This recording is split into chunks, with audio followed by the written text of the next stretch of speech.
আমার পিছনে যে গাছটি দেখতে পাচ্ছেন এটা হচ্ছে আকন্দ গাছ। আকন্দ গাছ আমাদের দেশে প্রায় সব জায়গাতেই হয়। এটা এক ধরনের ঔষধি গাছ। এর পাতা, গাছের ছাল, ফুল সবগুলোতে কোনো না কোনো ঔষধি গুণ রয়েছে। আমাদের দেশে দেখা যায় শ্বেত আকন্দ, লাল আকন্দ ২ ধরনের গাছই হয়। শ্বেত আকন্দের ফুল হয় সাদা, লাল আকন্দের ফুল হয় বেগুনি রঙের। আমার হাতে একটা পাতা দেখতে পাচ্ছেন, আমি ছিঁড়ে নিয়েছি। আকন্দ পাতার মধ্যে রয়েছে এনজাইম সমৃদ্ধ তরুক্ষীর। পাতাটা ছিঁড়লে সাদা দুধের মতো অংশ বের হয়ে আসে। তো অনেকেই দেখা যায় ফুসফাসরার সমস্যা হয়।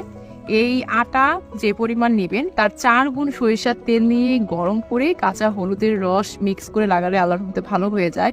অনেকের পেটে ব্যথা, শরীরের বিভিন্ন অংশে ব্যথা বা পড়ে গিয়ে পায়ে ব্যথা পায়।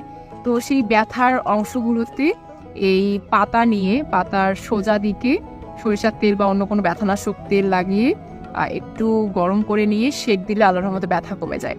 তাছাড়াও এর অনেক অনেক ঔষধি গুণ রয়েছে। অনেকের মুখের মধ্যে ব্রণ হয়, ব্রণের মধ্যেই আকন্দের পাতা লাগালে ব্রণ ফেটে গিয়ে ভেতরে ময়লা অংশ বের হয়ে আসে। তো আজকে আমরা আকন্দের গাছ নিয়ে কিছু জানলাম, এরপরে আমরা অন্য কোনো ঔষধি গাছ নিয়ে জানবো ইনশাআল্লাহ।